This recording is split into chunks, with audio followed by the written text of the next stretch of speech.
off camera, but it's Sarah from Lost in Reviews, and we're here with a couple of the cast and the director of Booster. If you guys could introduce yourselves and maybe say what your role in the film is. My name's Adam DuPaul. I played Paul. My name's Matt Ruskin. I wrote and directed the film. My name's Nico Stone, and I played Simon. Okay. I saw the movie yesterday. Actually really liked it. I was very interested from the beginning when it first got announced, because I was very interested in the non-actor thing, because that's very unusual, and it's something from a non-actor's perspective. I was thinking, oh yeah, I could totally do that. So if you guys could kind of talk about how you managed to do this, and very well. Thank you. Thanks. I mean, it was I took a quick class that Matt enrolled me in just before we actually started shooting, which was definitely a crash course. It was sort of an advanced class. And I definitely panicked at first class. They asked me to go up and perform this little bit, and I was about to just run out of there. But, the process of going through it and people responding well was exciting, and I just took to it really well. And then from there it was, it was definitely a process to actually start shooting and get comfortable and sort of find a way that Matt and I could communicate. When we got there quick. So. What about you? I just showed up. It's just natural. No, I'm just kidding. I mean, it was a lot of work just preparing, reading with somebody was most of it, and, workshopping with Matt and Nico a lot, and before we started filming. I mean, my biggest worry was learning the script, so that's what I was mostly worried about, because when they had asked me, I was like, yeah, I'll try, but I don't know if I'm gonna be able to memorize any of it and this and that, and so that was my biggest worry. So he put me with somebody that I was comfortable with, that I could read with, and it just went from there. And then the first day that I was on set filming, Matt was just real patient and just kind of, just really explained what he wanted, and so I was able to get as close to that as I possibly could. I mean, the important thing is that we're all old friends, so there was definitely an intimacy there. A trust. And it was comfortable, you know what I mean? It was comfortable being with people that I knew and stuff like that. I mean, for me at least, it was comfortable that way. But they worked really hard, they took it very seriously. So.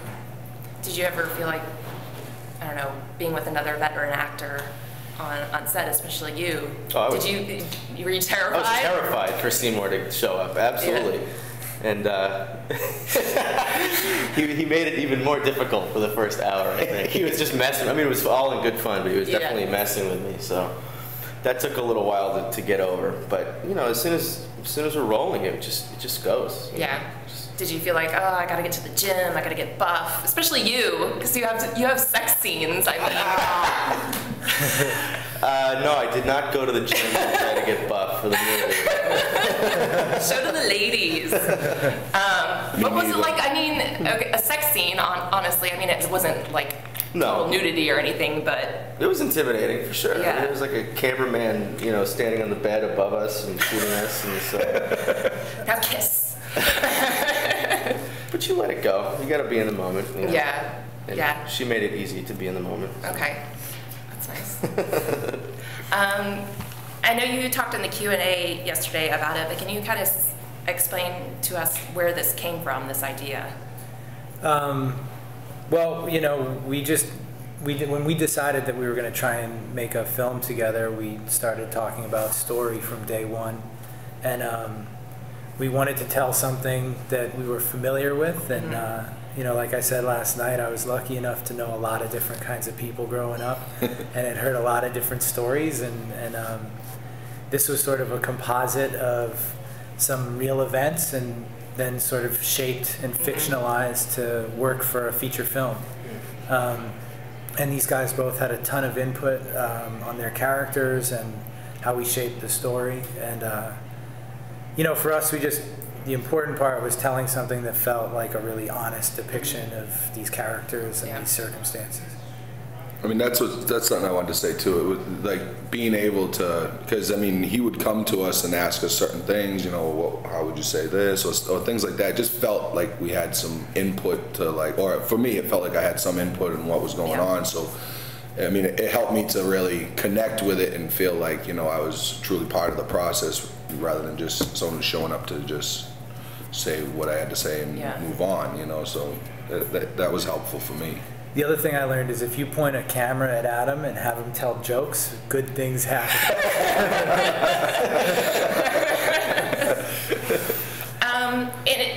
I think people should know it's not your typical, I know it's called booster, obviously, and people should probably know what that means, but it's not your typical, especially your character doesn't go where you think it's going to go. Right. Not to give anything away or anything, but so it's not your typical film. I don't think if you saw something else that was called this maybe by another director, maybe a big time director, it would have a different ending, and I think it was pretty brave to not end it like you think it's going to end. So I think that's pretty powerful. I mean, was it always that's how it's going to end? Yeah, that was how it was scripted originally. The idea, you know, I guess it's hard to talk about without giving it away. Yeah. You know, the central conflict is, can this kid who, you know, is hungry for family and he wants to have what feels like a normal life, and can he cross this line and do this, you know, really serious crime that could put his own life in jeopardy for his brother? So it was, you know, we felt staying true to that premise and staying true to our characters, that's how we wanted it to unfold. And especially your brother, who is that? Who plays it? Nico's brother? He's a local Boston actor. Okay. Yeah. He was kind of despicable. I mean, honestly, I was like, I would not do anything for him. But obviously his character has a lot of family. It's important to him. Yeah. He feels like he needs to do it. So he was great. Yeah. It's like, no, I don't think you should do that. Just leave him there. I don't know. What has this experience been like for you guys? I mean, how long has it taken from beginning to now? How long has it been? It's been a little over a year. Oh wow, so really quick. Yeah, probably a year and a half. Wow. So what's the experience been like, especially in such a short time frame?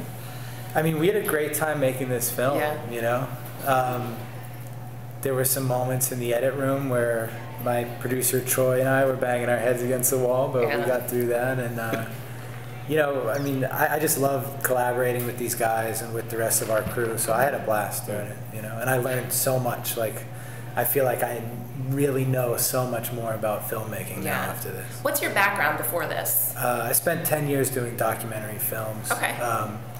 I worked on some narrative films, and I always wanted to do that, and then kind of stumbled into doing documentaries, so this was my attempt to get back in that world. Yeah, so you're not total amateur in the field at all? No, I've made films, but documentary and narrative filmmaking is very different. Yeah. I didn't know that before this, but now I do.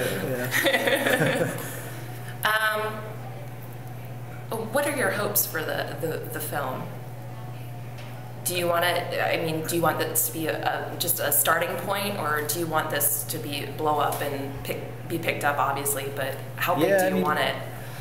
You know, I would love I think there's an audience for it. I don't know, you know, the best way to reach that audience. Hopefully we'll find a distributor who has some ideas about that. But I think that, you know, at the heart of the film, it's really about family and, you know, a guy in a really tough place trying to make a decision that, in a way that, you know, I think all of us could identify with. So hopefully, you know, people who wouldn't ordinarily go see a crime movie would come see it. And I think there are art house audiences around the world that would potentially respond well to it. I think there's more than art house, honestly. It's a great story. So going back to what was the experience like, what about you guys? I mean, obviously it was new to you, but do you guys want to continue to act, or are you gonna just step behind and do something else? Well, I mean, I absolutely would like to do more, you know, so we'll see what happens. You know, it's that kind of thing. The experience was amazing. It was obviously, you know, intense, and it was a huge learning experience. Yeah. But it was just a lot of fun, you know, and I wonder what it would be like outside of the context of working with Matt and all these people, you know. Yeah. I So mean, you hope. I hope to do more, definitely. I mean, I loved it. It was fun, and you know, I mean, it was hard work, but you know, at the end of the day, you know, we had a lot of laughs, and we got the work done, and it was, the process was fun, you know, and I would love to do more. I mean, you know, I have a family and stuff, and if that could help provide for my family, then great, you know. I mean, I'd much rather do this than construction. Yeah. And the tattoos are real, people. The They tattoos are real. They keep getting more. Well, I think that's about it. Thank you Cool. guys so much. Thank you. Thank you. Thank you very much.